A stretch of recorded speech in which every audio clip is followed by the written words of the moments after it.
চারিদিকটা দেখো এরকম।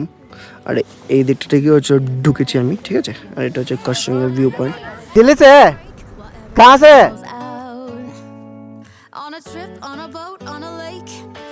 Good morning to everyone. আর এখন বেরাচ্ছি, আর এখন বাজে হচ্ছে 6:05। আর হচ্ছে আমার লাগেজের সেট আপ শেষ, ঠিক আছে। অ্যান্ড এখানেই গাড়ি রেখেছিলাম, যার কাছে গাড়ি এখানে রেখেছিলাম সে হচ্ছে এইখানেই থাকে, আই গেস এখানেই কাজ করে বা তো ওনার হোয়াট এভার হবে। আমি তার ফোন নম্বরও দিয়ে দেবো। 200 টাকা করে নিয়েছিল এই গ্যারেজে রাখতে। দাদা ফোন তোলে, কথা বলে যে যখন তখন বেরোনোর, তো কোনো তো অসুবিধা নেই। আর যদি আমি রুমের কথা বলি, আমি কোন হোটেল থেকেছি সেটাও দেখাচ্ছি।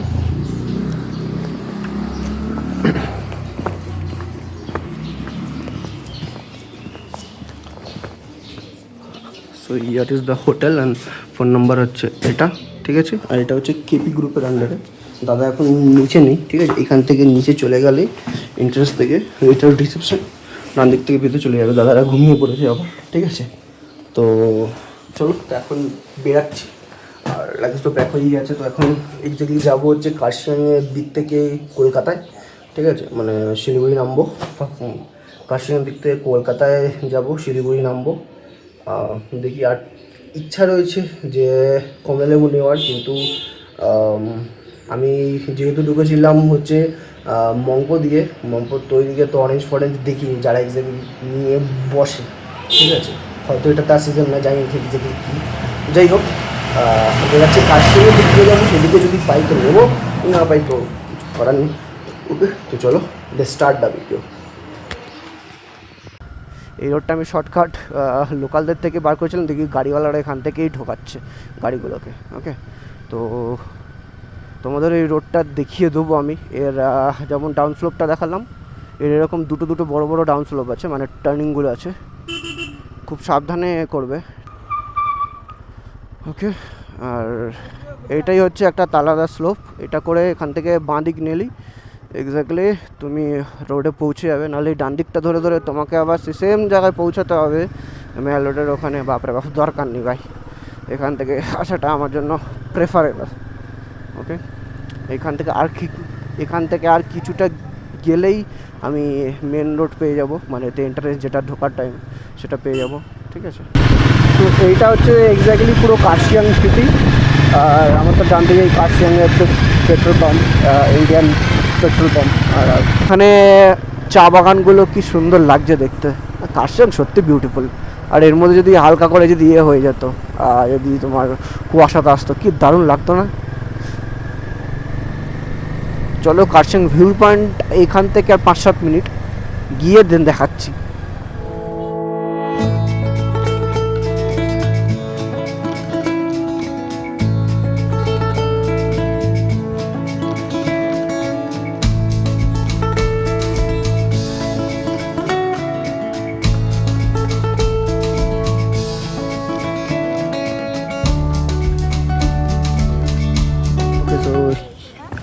এটাই হচ্ছে কার্শিয়াং ভিউ পয়েন্ট। তো চারিদিকটা দেখো এরকম। আর এই দিকটা থেকে হচ্ছে ঢুকেছি আমি, ঠিক আছে। আর এটা হচ্ছে কার্শিয়াংয়ের ভিউ পয়েন্ট, ঠিক আছে। কার্শিয়াংয়ের ভিউ পয়েন্ট এটাই দেখাচ্ছে, ঠিক আছে। আমি একটুখানি নামছি। এইখানে তো আজকাল মেঘলা মেঘলা ওয়েদার রয়েছে, তাই তো প্রপারলি বোঝা যাচ্ছে। লাস্ট টাইম যখন এসেছিলাম 3-4 বছর আগে, ঠিক এইখান থেকে সূর্যর একটা ছবি তুলেছিলাম। আমার মনে হয় ইনস্টাগ্রাম বা ফেসবুকে তোমরা পেয়ে যাবে সূর্যের সাথে। আমার জাস্ট দারুণ লাগছে, দারুণ একটা ভিউ পয়েন্ট হিসেবে, জাস্ট মাইন্ড ব্লোয়িং। আর তোমরা যদি কেউ তা আসো তো প্লিজ ভিজিট ইট। মোটামুটি আর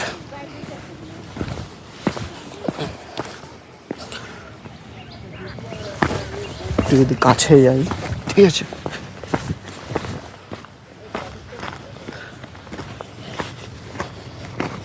জাস্ট দেখো ইয়ার, আর এই হচ্ছে চা পাতা, পুরোটাই একদম চা পাতায় পুরো ভরপুর, ঠিক আছে। কেমন লাগছে এক্স্যাক্টলি দেখো, আই গেস ভালো লাগছে, হ্যাঁ।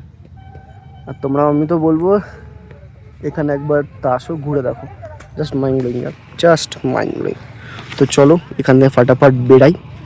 অ্যান্ড এখন তাড়াতাড়ি শিলিগুড়িতে নামতে হবে। এখন বাজে প্রায় 8:20 হবে, ঠিক আছে।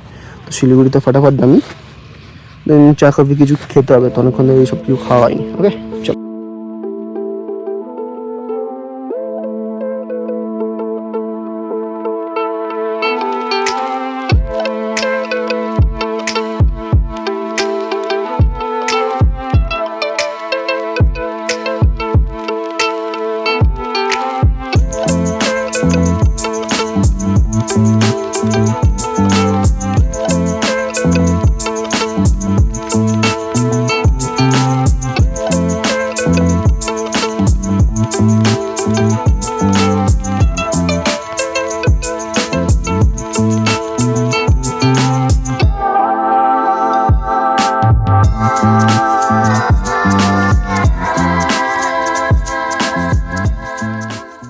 दिल्ली से है? कहाँ से है? दिल्ली से ना, मैंने वही देखा कि डीएल का है ये वाला। आप क्या घूमने तो आए थे? अच्छा तो इधर ही है। अच्छा अच्छा, आप सोचे आप घूमने आए थे। कलकत्ता से? कलकत्ता, कलकत्ता कलकत्ता। हाँ हाँ हाँ।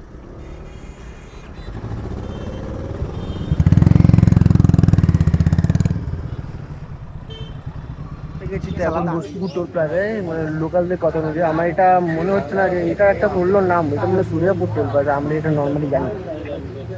যাই হোক, এই হচ্ছে টোল, ঠিক আছে। আর আমি এখানে বসে রয়েছি গাড়িটাতে এখানে, ঠিক আছে। আমি এখানে বসে রয়েছি, কফি তো অর্ডার দিয়েছি, দুটো কফি তো অর্ডার দিয়েছি আর দুটো পোস্ট অর্ডার দিয়েছিলাম, ঠিক আছে। আর এখানে দেখো হাতে গালি ফাইল লেগে গেছে, কেন রিজন হচ্ছে তানারস নিয়ে গেছি ফ্যামিলির জন্য, 2-3টে তানারস নিয়েছি। তানারস মোটর খুব মিষ্টি। আর হ্যাঁ, একটা ইম্পর্টেন্ট জিনিস বলে দিচ্ছি তোমাদের, এরা এই কাকুটাই বললো এখানে, সেটা হচ্ছে তোমরা যদি বাড়ি নিয়ে যেতে চাও তাহলে সবুজ টাইপের যেটা আছে সেটা নিয়ে যাবে, তাহলে সেটা 2-3 দিন থাকবে। আর যেটা হচ্ছে তোমার ইয়োলিশ টাইপ বা একটু কমলা টাইপ যেগুলো আছে সেগুলো তোমরা আজকেই খেয়ে নেবে, নাহলে এগুলো দেখে গেছো তো পরের বার তারও খেতে পারবে না, মারাত্মক টক হয়ে যাবে, মিষ্টি ভাবটা থাকবে না, ঠিক আছে।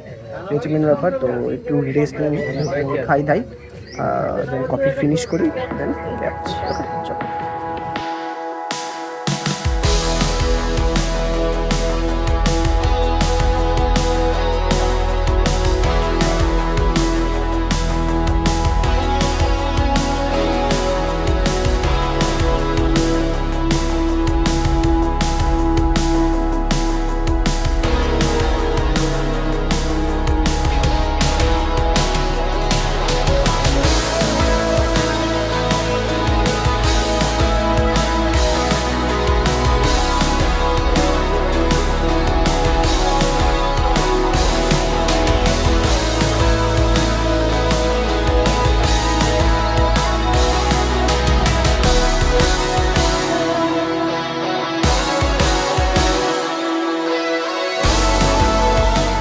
পুরো বন ভর্তি আম, হ্যাঁ আম, শুধু আম, মানে ভর্তি পুরো। মালদার আম সত্যি এমনি বিখ্যাত না, বিখ্যাত কেন হবে না। তা আম পাকার জন্য যেরকম ওয়েদার প্রয়োজন, যেরকম মাটি প্রয়োজন, যেরকম এক্স্যাক্টলি গরম বা উষ্ণতাটা প্রয়োজন হয় সেরকম ঠিক রয়েছে। যখন তখন বৃষ্টি হলে তার একটা পর্যাপ্ত জল পাচ্ছে, তো ভাই কেন টেস্ট হবে? এই জন্যই মালদার আম এমনি বিখ্যাত হয় না। যাই হোক, এখন পার করছি আমি মালদা বাইপাস। আর এখান থেকে ফারাক্কা রয়েছে ওই ধরে নাও কত 35 কিলোমিটার হবে max to max. Time for the update, আর এখন টাইম হয়েছে 2:30।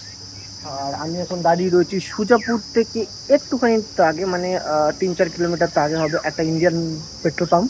আর আমি এখন দাঁড়িয়েছি কোথায় সেটা দেখো, এটা হচ্ছে একটা বড় ট্রাক্টর, ঠিক আছে। তারই সাইডে ছাওয়ার মধ্যে হিমালয়ানটাকে দাঁড় করিয়েছি আমি, ঠিক আছে। আর ওই হচ্ছে হাইওয়ে চলে যাচ্ছে, ওই হচ্ছে হাইওয়ে চলে যাচ্ছে। আর এইদিকে হচ্ছে একটা দেখো পুকুর আছে, এখানে জঙ্গল। আর যদি আমি একদম পুরো চুপ হয়ে যাই, দেখো এখানে ঝিঝি পোকার সাউন্ড পাওয়া যাচ্ছে,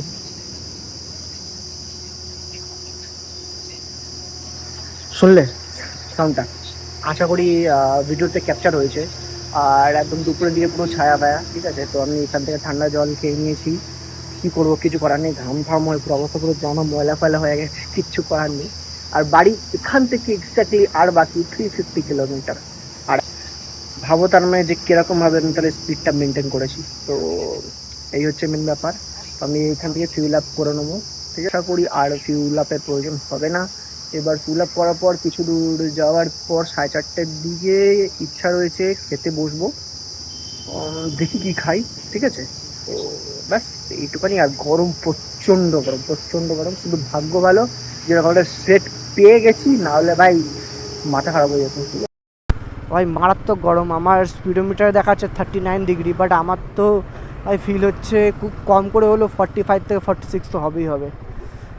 আর এই জানি না এই ফারাক্কার জ্যাম আর কতক্ষণ সহ্য করতে হবে। এই শুধু ফারাক্কা না, ফারাক্কা ঢোকার তো আগে থেকে তো অনেক জ্যাম, অনেক জ্যাম। যেহেতু বাইক আছে বলে পুকপাক করে বেরিয়ে গেছি, কিন্তু যারা 4 চাকা নিয়ে ভাই তাদের জন্য খুব খারাপ লাগছে ভাই। হ্যাঁ মানছি যে ওরা বেরাতে পারছে না, কিন্তু তো ওদের মধ্যে তো একটা জিনিসটা আসে রয়েছে, সেটা কি যে ওরা তেসিতে বসে ওরা গাড়ি চালাচ্ছে, ঠিক আছে। কোথাও না কোথাও প্লাস মাইনাস পয়েন্ট রয়েই থাকে কোথাও না কোথাও। তো যাই হলো, আলটিমেটলি ফারাক্কা পার হচ্ছি। আর আমার ডান দিকে যদি তোমরা এক্স্যাক্টলি দেখো, তো ডান দিকে তো আমাদের ড্যামের জল দেখো কতটা উঁচু করা, কতটা ভরা। আর বর্ষাকালে তো এগুলো অনেক অনেক উপরে হয়ে যায়। আর বাঁদিকটা প্রায় শুষ্ক, কেন বাঁদিকটা যদি বেশি ছাড়া হয় তো মানে বাংলাদেশ ভেসে যাবে। বলতে চাইনি, তাও বললাম ভাই, কিছু মাইন্ড করো না কেউ, ঠিক আছে। আর ডান দিকে এইগুলোকেই বলা হচ্ছে তোমার ড্যামের যেগুলো লক, এইগুলোকে এই যে কালো কালো করে এইগুলোই গেট, এগুলো হচ্ছে গেট এক্স্যাক্টলি। তো যাই হোক, ড্যামটাকে ফাটাফাট পার করি। কখন থেকে তো খাওয়ার ইচ্ছা রয়েছে, কিন্তু একটাও কোনো ভালো ধাবা দেখতে পাচ্ছি না। আর ফারাক্কা পেরিয়ে কতটা কোথায় কি পাবো সেটাও বুঝতে পারছি না। যাই হলো, তাই এখন টাইম হয়েছে 3:54, মানে 6 মিনিট বাকি আর 4টে বাজতে। তো প্রায় ধরে না 4টের সময় ফারাক্কা পৌঁছালাম।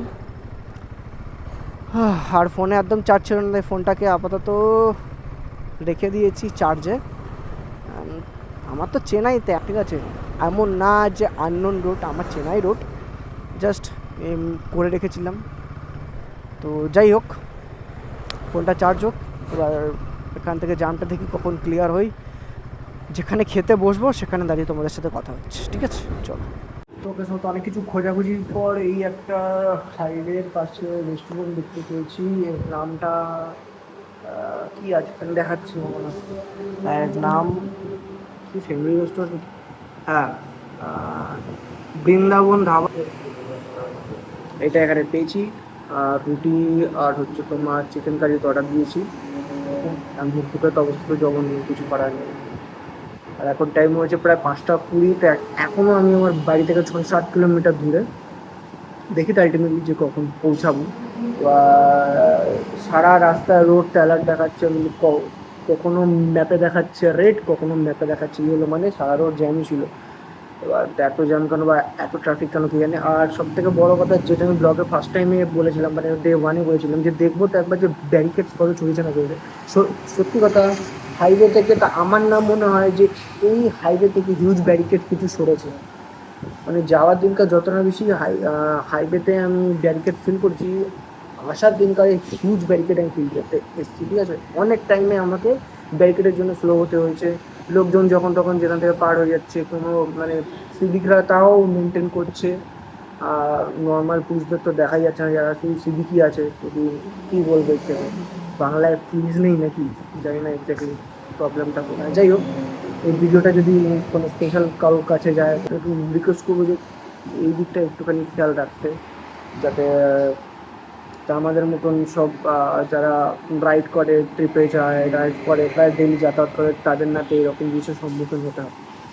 তো যাই হলো, আলটিমেটলি খাই দাই। আর এখন তো বললাম আমি 5টা 20 বাজে, বাইরের দিকে দেখো সূর্য প্রায় অস্ত যাচ্ছে। খেয়ে দিয়ে নিই, হালকা একটুখানি রেস্ট করে নিই, দেন আবার রাইড কন্টিনিউ করবো। বলছিলাম না যে চিকেন কষা আর রুটি তো অর্ডার করেছি, তারপর তো একটা নিয়েছি, রুটি বড় বড় আছে, তাই একটা নিলে দেন। আচ্ছা ঠিক আছে দাদা, থ্যাংক ইউ। তো খাই ফটাফট।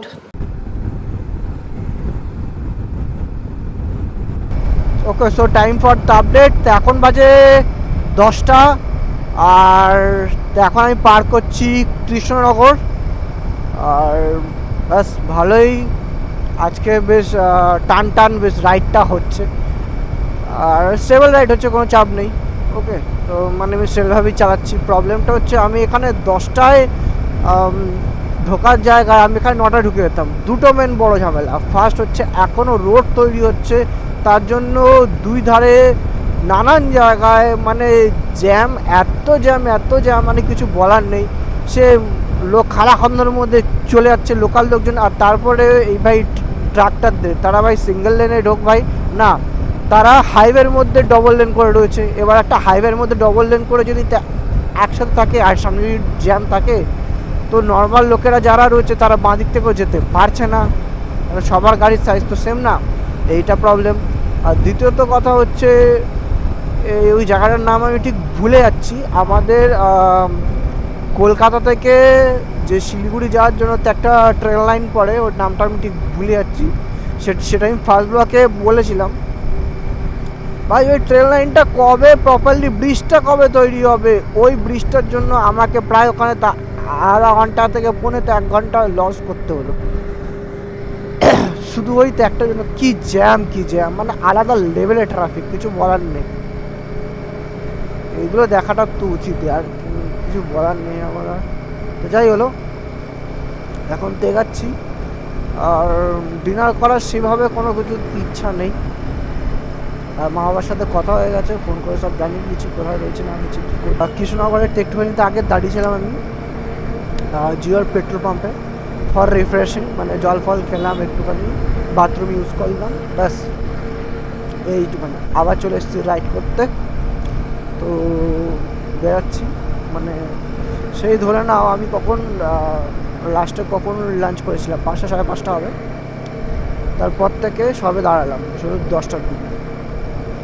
ভালোই কিলোমিটার কভার করে নিয়েছি, কোনো প্রবলেম হবে না। তো আশা করি রাত 12টাতে 1টার মধ্যে বাড়ি ঢুকে যেতে পারবো। টাইম হচ্ছে 11:40, আর দেখতেই পাচ্ছ যে আমি এখন ক্রস করছি আমাদের নিউ কল্যাণী ব্রিজ, যেটা মানে যেটা জাগুলিয়া এক্স্যাক্টলি কানেক্ট করে NH-12-এর, সেটা পার করছি অলরেডি। আর এখানে আস্তে আস্তে আবার একটা জ্যাম পেয়ে গেছিলাম, লাস্ট টোল যেটা, সেখানেও জ্যাম পেয়েছিলাম বলে তাই সেখানেও প্রায় ওই 20 মিনিট মতন নষ্ট হলো, কিছু করার নেই। তো বোঝাই হলো। হ্যাঁ, এর আগে একবার জিও পেট্রোল পাম্পে দাঁড়িয়েছিলাম, তারপর মুখে জল ফল দেওয়ার জন্য। সেখানে দেখলাম যে কফি ফফি রয়েছে, যে মানে স্টোরটা থাকে যেটা জিওর, ঠিক আছে, স্ন্যাক্স ফ্যাক্সে। সেখান থেকে একটা ফিল্টার কফি নিলাম, ওটা খেলাম, হালকা একটুখানি বসেছিলাম, মানে একটু টাইমটা কাটালাম, একটু স্ট্রেচিং করলাম, দেন আবার বেরিয়ে গেছিলাম। ও ম্যাক্সিমাম সেটা 10-15 মিনিটের ব্রেক ছিল। সেটা করার পর আবার বেরিয়ে গেছি অলরেডি।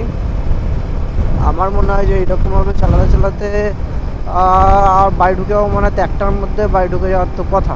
বেলঘড়িয়া এক্সপ্রেসওয়ে যে একটা ঝামেলা রয়েছে, আর একটা রয়েছে ডানলপটা, ঠিক আছে। এই দুটো জায়গায় যদি না পায়, যদি ট্রাফিক বেশি বা বেশি জ্যাম না পাই, তো বেঁচে যাবো, আর নাহলে আরও লেট হবে আর কি। তো আমার তো মনে হয় যে এই রাইডটা ভালোই গেল। তো তোমাদের কেমন লাগলো তোমরা কিন্তু কমেন্টে নিশ্চয়ই জানি। আর আজকে বেরিয়েছিলাম প্রায় ওইখান থেকে, মানে দার্জিলিংয়ের থেকে ওই 6:30 7টার দিকে, ওরকমই টাইমে হবে। আর এখন বাজে 11:40 42 এরকম। তো তোমরাই ক্যালকুলেট করো না এক্স্যাক্ট কত ঘন্টায় কেমন কি রাইড করলাম না করলাম। ভাই দেখো, আমার কিন্তু ওরকম মানে ছেলে না যে রেসিং করবো, সেগুলো ওরকম না। আমার যখন রাইড করতে মনে হবে, যতক্ষণ করতে মনে হবে আমি ততক্ষণ করবো, যতক্ষণ আমার শরীর ভালো থাকবে, ততক্ষণ আমার শরীর নেবে, ততক্ষণ আমি রাইড করবো, ঠিক আছে। যখন আমার খেতে মন চাইবে তখন আমি খাবো, যখন আমার রেস্ট দিতে মন চাইবে তখন আমি রেস্ট নেবো। আমার কাছে কোনো বাধ্যতামূলক নেই। দেখো, আমি রাইড করতে যাচ্ছি, ঘুরতে যাচ্ছি ভাই, ঠিক আছে, আমাকে কারো রেসে সামিল হওয়ার নেই, ঠিক আছে। কিন্তু as for your knowledge and also my, যদি কেউ ক্যালকুলেট প্রপারলি করতে পারো যে কত ঘন্টা কেমন কি লাগলো না লাগলো, তো প্লিজ জানিও। আমি তো পরে করবো এক্স্যাক্টলি, মানে তোমরা দেখেই বুঝতে পারবে যে এরপরে আমার ব্যাক টু ব্যাক, মানে এটা যেমন রাইড আছে, এরপরেও তা আরেকটা রাইড আছে, ঠিক আছে। তো এই ব্যাক টু ব্যাক দুটো রাইডের মাঝখানে আমার কাছে সময়ের গ্যাপ খুবই কম। তো তার জন্য আমার কাছে তো অত টাইম নেই যে আমি এখন কিছু করতে বলো, করলে পরে করবো। তো তোমরা চাইলে আমাকে একটুখানি বলতে পারো, ওকে। বলতে বলতে দেখতেই পাচ্ছ যে কল্যাণী এক্সপ্রেসেতে আবার ট্রাফিক শুরু হয়ে গেছে। তো এই ছোট্ট বাইলে নিয়ে নেওয়া হলো। তো অনেক গাড়ি এখান থেকে যাচ্ছে, কিচ্ছু করার নেই। কে জানি বাড়িতে এত ট্রাফিক কী করে হচ্ছে, মানে হাইওয়েতে এত ভালো করে যাচ্ছে। হ্যাঁ, মানছি যে তো অনেক হাইওয়ে বাট ভালো না, কিন্তু কল্যাণী এক্সপ্রেসওয়ে তার মধ্যে পড়ে না। কল্যাণী এক্সপ্রেসওয়ে যথেষ্ট ভালো, কিন্তু তারপরেও যে এখানে এত ট্রাফিক কেন পড়ে কে জানে। কাদের দোষ এক্স্যাক্টলি, যে এখানে ড্রাইভার তাদের দোষ, না যারা ট্রাফিক কন্ট্রোল করছে তাদের দোষ, না হাইওয়ে তো অথরিটির দোষ?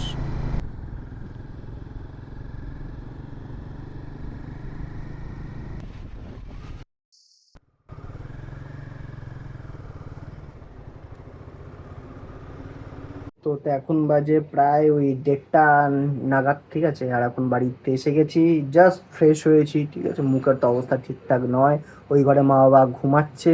আর দেখো তো এখন অবধি সেই আগের টি শার্টটা আছে, ওকে সেটা এখন চেঞ্জ করব আমি। মুখ হাত পা তো ধুয়ে নিয়েছি, সেটা ঠিক আছে, বাট নর্মাল থিং।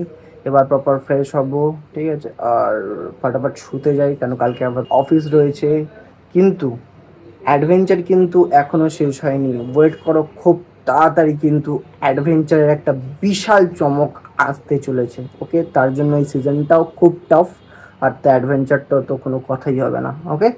তো চলো সাবস্ক্রাইব করে রেখো চ্যানেলটা, দেখা হচ্ছে খুব তাড়াতাড়ি অ্যাডভেঞ্চার মানে অভিযানের ব্লগে, ওকে। চলো Do tata. you hear that? My sanity about to break while everyone I know's out.